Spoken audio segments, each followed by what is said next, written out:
Gary, you founded the business in 1949.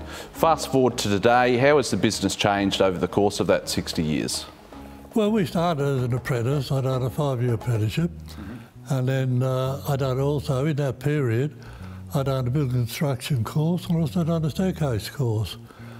As soon as I finished my time, I went out contracting, and then I was a building manager for quite a number of years, and then always wanted to start my own business. Then we started our own business, and I can tell you, you're not born a volume builder. It takes a lot of hard work and a lot of dedication, application, and a good family. And I was fortunate. I had a son, and he always wanted to work with Dad.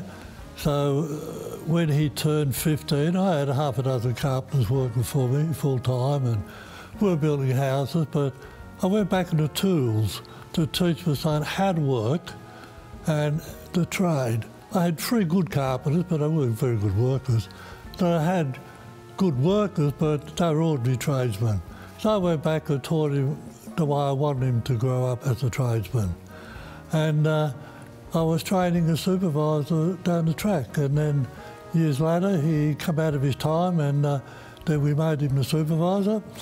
And then we started to get some volume as well. And jumping forward many years, then we had a grandson, and he joined our company. And when my son joined it, we took another step forward. When my grandson joined, we took another leap forward. And today we're comfortable where we are, but we're not where we're going to be. We've still got a fair way to go. And let me tell you, it wasn't me that made Simonds, it wasn't my son, it wasn't my grandson. It was all the people that's worked with us, not for us, with us, over the last 60 years. Everyone contributed a little bit that has made us what we are today. So we're very comfortable where we are, and when people come in and pay a deposit, we're very conscious that they're, if you like, trusting their life savings with us for the next 20 years. So we take that very serious, and we're very, like I said, we're very comfortable where we are, but we've still got a fair way to go, and we should achieve that in another 2 or 3 years. Now, Gary, I understand the very first house you built was for your mother. Fast forward to today, and the group's completed over 45,000 homes. How do you think the approach to home building's changed over that 60 years that the company's been in business? I don't think the kids today realise just how good they got it, because go back to 49, there was no built-in wardrobes, there was no al frescoes, there was no theatres, and they were all weatherboard homes. So today we don't move into a house unless we've got a wash machine, a dishwasher, a theatre, an al fresco, and all the rest of it. Yeah. So that's where it's changed today, and I think the house of the future will change again. And how have you found the development sector in general has changed from when you first got into the business to today? The big change, of course, is the size of land. Years ago, the size of a block of land was 700 square metres.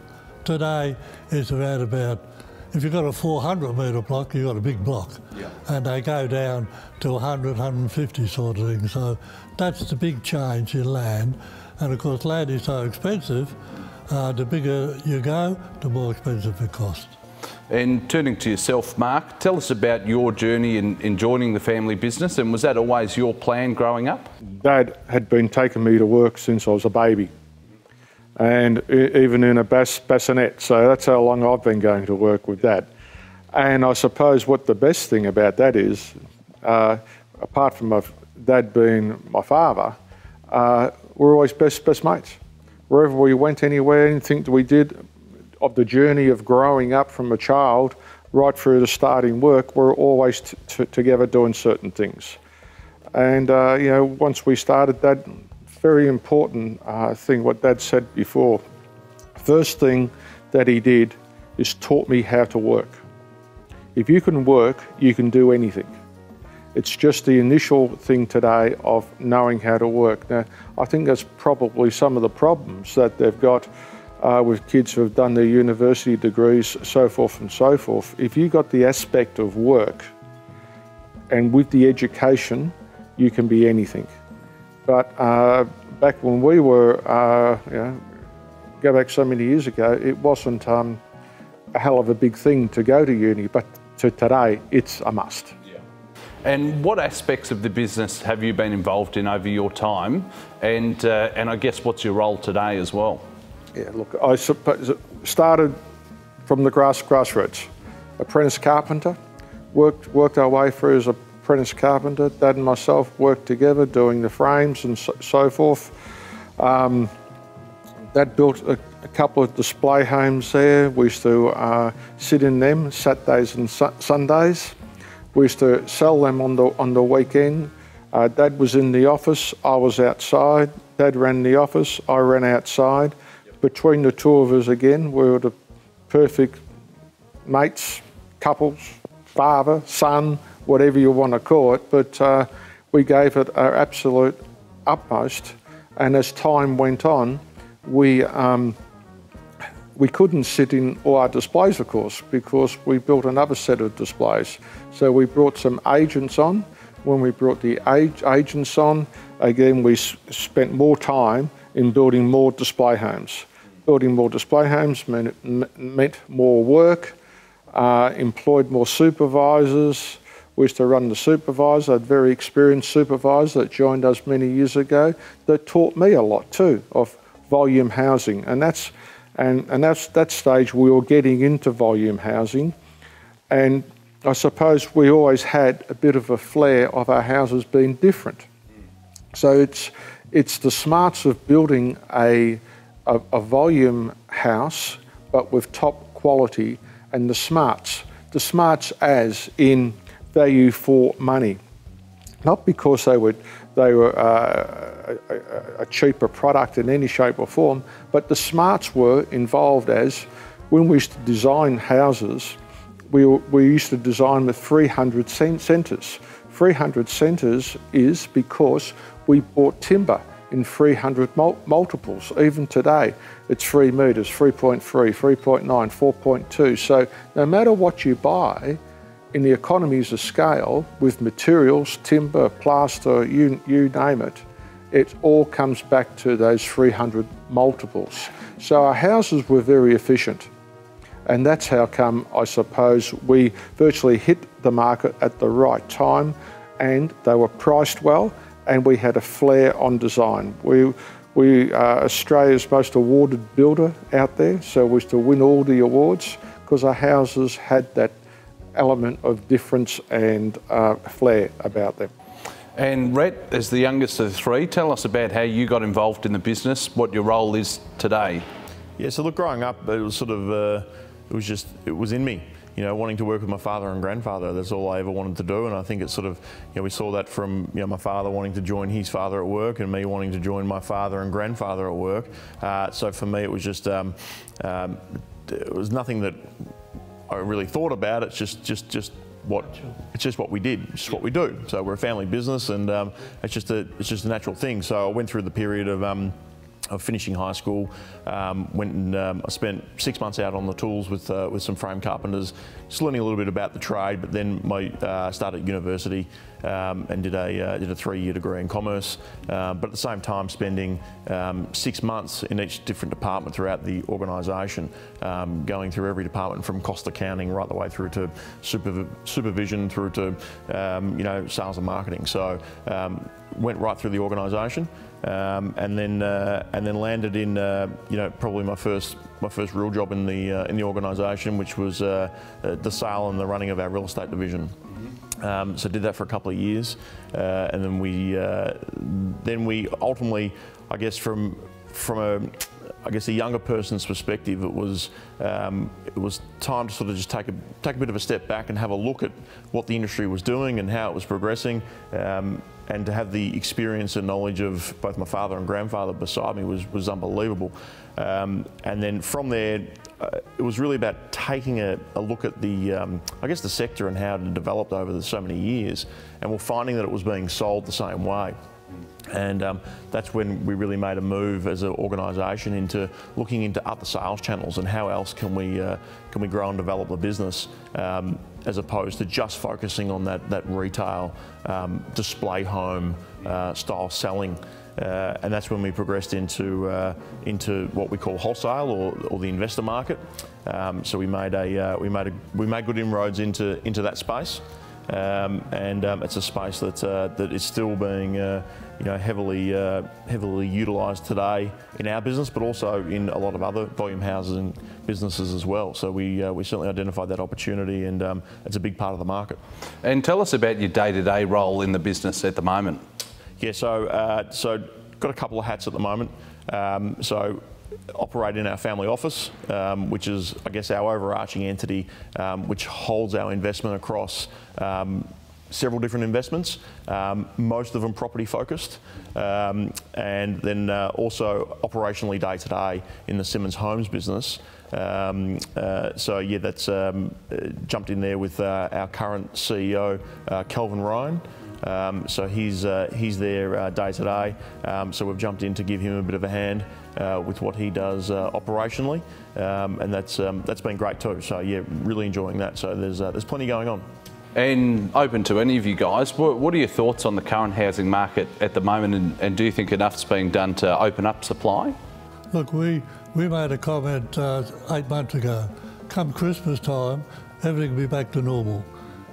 The economists and anyone we spoke to said, no, it's going to be 3 years ago, it's going to be 3 years. I said, I can't see it because the interest rate is low and we've got strong employment. So, yeah, we geared ourselves to be prepared for it to be back to normal at Christmas time. And to be quite honest, it's as close as back to normal as it can ever be, because we never go straight back to the volume level, but normal.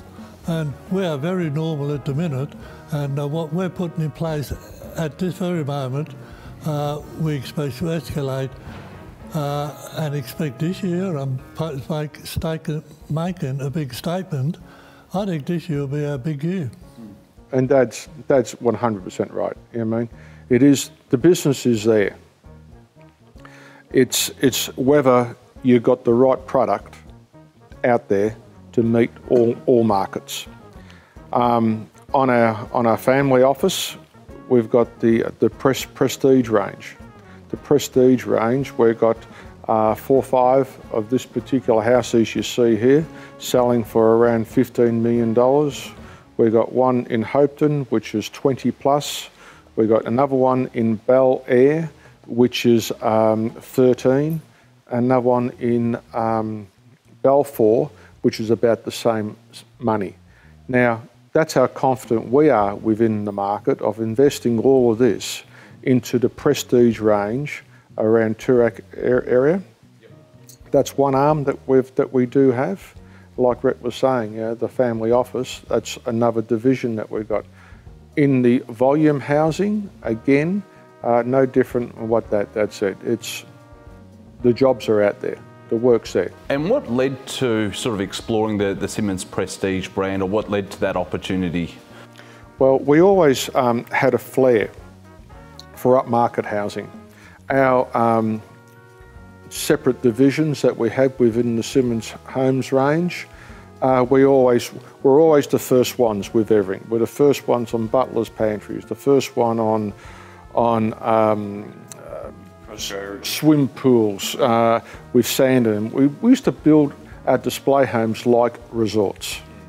Vaulted ceilings, niches in walls. I can go on and on. So, well, let's put all that together in the prestige range, which you would see around this house. We're all like that, yeah. Absolutely, and I believe in 2014 the company listed on the stock exchange and became a public company. How different do you think it is running a public company as opposed to when it was a private company? Well, when it first started, we weren't happy with it, but we did have a change of board members and a CEO, and we're very confident where we're going forward now. Very confident. Yeah, absolutely echo my grandfather's thoughts there, but fundamentally it was a bit of a shift in our thinking as a family too, to go through that process of an IPO or a public listing. And the prime purposes for that was really probably draw the line in the sand. We found ourselves becoming, or we were a family owned and ran building company that was becoming quite diverse with other interests. So the prime purpose behind the IPO was to float Simonds Homes, being the public listed volume building company, and it also allowed us to set up our family office, which is Simonds Consolidated, and fundamentally that's the family office that, like I said before, that's the overarching entity that holds our interests in a myriad of different investments across, different sectors, whether it be property, construction, development, education, finance, so on and so forth.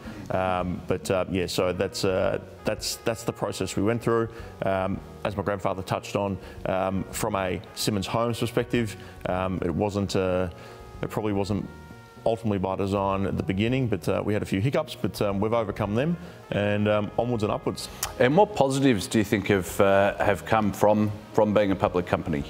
Oh, look, there's positives and negatives for everything that you do. Certainly a positive that's come out of it is that we've been able to draw the line in the sand and have that formation of our family office, okay, which allows us to keep our diversified interest and investments separate to the building company. So that's a real positive. And then I guess from a Simonds Homes perspective, just to have we've always had it, but to have the level of reporting and due diligence and everything that you have to go through as a public company, I guess it just echoes our beliefs as a family on how you run, structure and coordinate a business of that size. Because when you are public, everything's on full display, it's full disclosure, and we love the ability to be able to provide that. So I was actually on the Simonds Homes website this morning. I noticed you've got a portal called My Simonds. How has technology changed the way that you guys do business, particularly from a buyer perspective? Yeah, look, it's changed the landscape. So My Simonds ultimately allows the customer to jump online and actually progress or follow the progress of their home that they're building with Simonds. And so, I mean, as we're all aware, technology is an evolving thing in commerce today. And from our perspective, in the volume building space, it's something that such a traditional method of bricks and mortar has certainly been enhanced by the tech that has come into play in our space, especially along the lines of like My Simonds, where it allows the client to watch the progress of their home and the process and the journey that they jump on board with us. They allows them to monitor that from start to finish, but also from everything from construction scheduling right the way through to congruency in accounting methods and everything. Technology's come a long way in our space, and it continues to evolve too. So we're certainly early adopters of it, and we encourage it.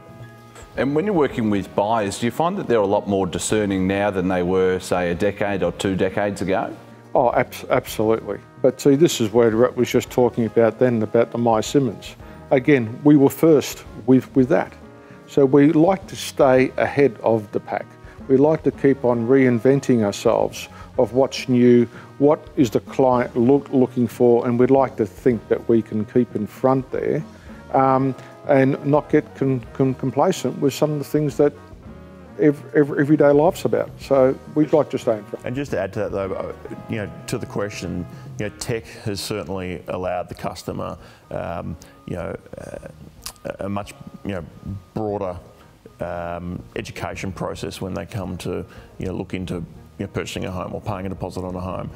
The ability for them to be able to research it. They come to us, and if we're lucky enough to be able to build the home for them, they're well and truly researched before they even enter our display centres or talk to one of our sales staff. So through technology, it's enabled the purchaser to become extremely well versed and extremely well educated on what they're getting themselves into. The group had terrific results, I think, last year when you last reported. How do you see the sectors of, say, affordable housing moving forward? Is that something you guys sort of have a plan to move into at some stage down the track? I suppose we're lucky in some ways because I'm a very conservative person. I'm very conscious on cash flows and finance and stuff like that.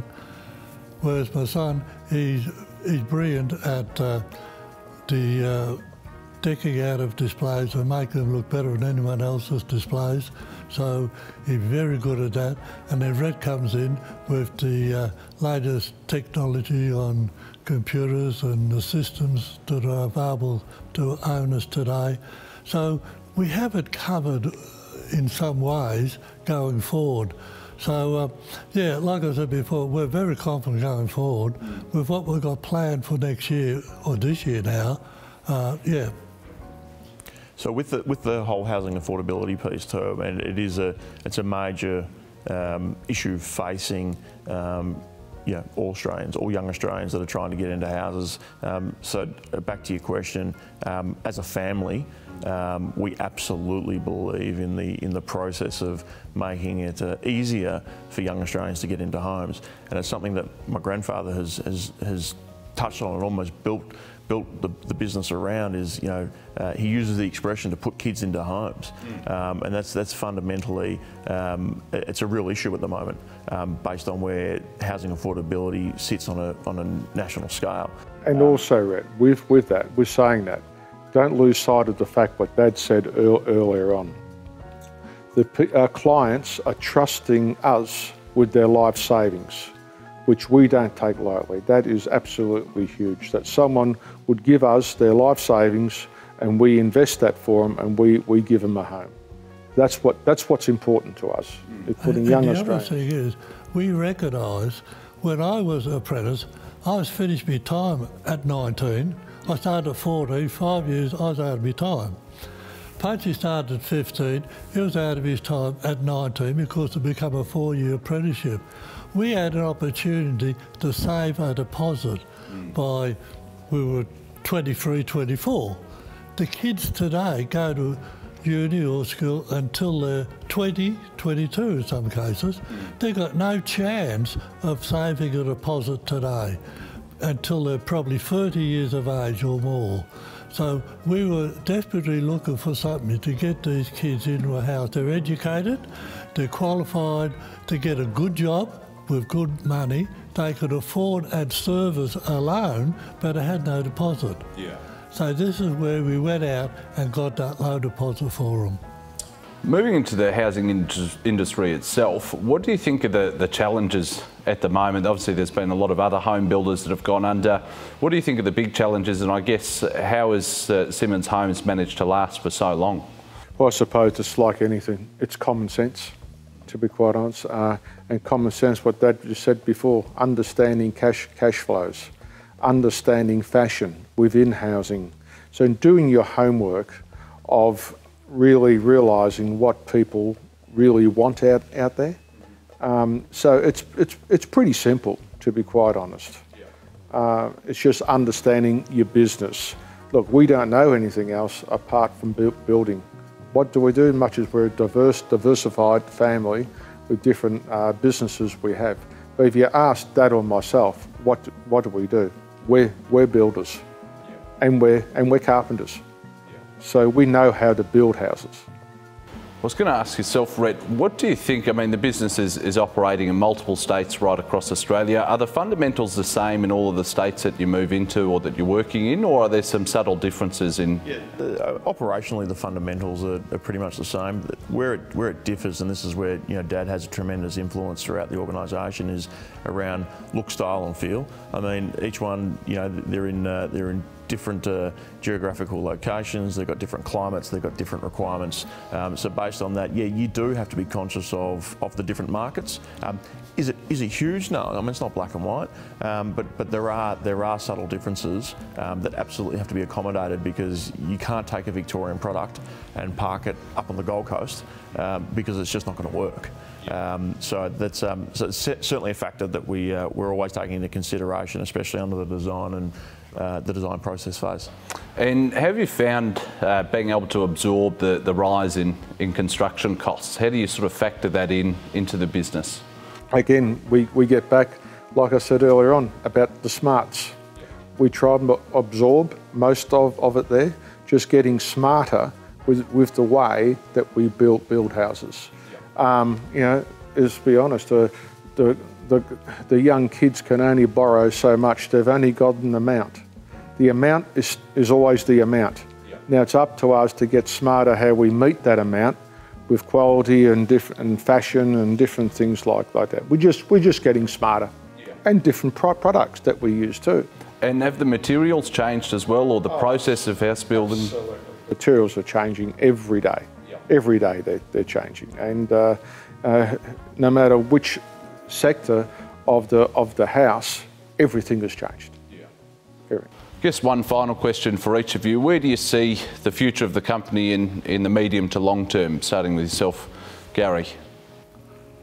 I've got to be careful because it might sound as we're bragging or something like that. So I just got to be careful what I do say. But I'm 85 and I'm as keen as mustard to get the next 2 years out the way, because we're going to kick some goals in the next 2 years. We really are. We're very confident. My grandson is entrepreneurial. My son is very good at designing houses that people want. I could design a house I want, you could design a house you want, but he's got to design a house that people will want, people will like, people can afford. At the end of the day, people will buy. So it's a big ask to design a house to suit all that criteria. But that's where it is, and he's doing it pretty good. And we're pretty happy with where we're going. And Red, like I said, is entrepreneurial. I'm in the background, conservative, worried about this and worried about that. But at the end of the day, it's a good combination. It's a pretty simple question. Putting more happy clients in the homes. That's all we want to do. And we've got to meet market requirements, like I said, and people's desires and needs. You know, how many children they've got. Where do they work? What do they do? You know, it's the old story. When someone comes home from work, virtually, how can you call that house home? How they call that house home is when you come in the front door, where you take your shoes off, where you take your jacket off. How do I get changed here? It's just a flow. So that's how we don't build houses, we build homes. And that's what we'd like to think, that we'll build more homes and most people and have more happier clients out there in the years to come. And Rhett, finally with yourself. Yeah, so I guess from a macro approach, sort of looking at our organisation as a whole, so to the question, you know, from a family office perspective, a Simonds Consolidated perspective, we see that continuing to look for the right investments in the right sectors. Again, 80% of what we do is property focused. It's just got some sort of property spin on it somehow. So we'll continue to grow that part of our organisation, again with Simonds Consolidated being the overarching entity that looks for the right investments and then manages those investments. So that will continue to do what it does and continue to grow. From a public company, Simonds Homes perspective, again, to both my father's and grandfather's points, you know, got to be conscious of what we say there, but we're very positive. In fact, we're really positive on where we can take that in the next sort of 18 months to 2 years. We've gone through a strong cycle in the Australian residential housing sector in the last 6 or 7 years. We have seen it slow a little bit in the last sort of 12 months. But we're very confident where not only the sector's going, but more importantly where we're going as an organisation. We're a good brand, we're a strong brand, and you know there's 3 generations with a ton of experience tied in with, my grandfather touched on it before, all of the fantastic people that work with us, because we're nothing without them. And at the end of the day, it's those individuals that will continue to grow Simonds, and we look forward to joining them on that journey. Well, guys, all the best for the future. Thanks so much for joining us. Thanks very much. Appreciate it. Thank you very much for having us.